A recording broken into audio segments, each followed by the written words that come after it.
രാജി ആവശ്യപ്പെട്ട് കാസർഗോഡ് ജനറൽ ആശുപത്രിയിലേക്ക് BJP മാർച്ച് നടത്തി. മാർച്ച് തടഞ്ഞതോടെ പോലീസുമായി ഉന്തും തള്ളുമുണ്ടായി. ജലപീരങ്കി പ്രയോഗിച്ചു. വീണ ജോർജിന്റെ രാജിക്കൊപ്പം കാസർഗോഡ് ജില്ലയിലെ ആരോഗ്യ മേഖലയിലെ പ്രശ്നങ്ങളും ചൂണ്ടിക്കാണിച്ചായിരുന്നു മാർച്ച്.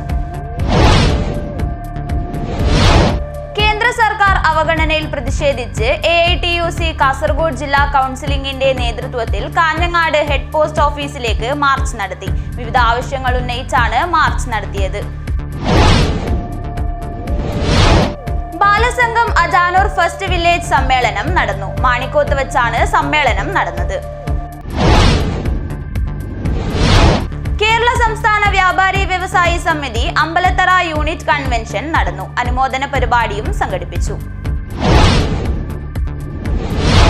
പഞ്ചാരിമേളത്തിൽ കൊട്ടിക്കയറി പൂങ്കാവനത്തെ കുട്ടികൾ. ശ്രീകാന്ത് മാരാരുടെ നേതൃത്വത്തിൽ പരിശീലിച്ചവരുടെ അരങ്ങേറ്റം ശ്രദ്ധേയമായി.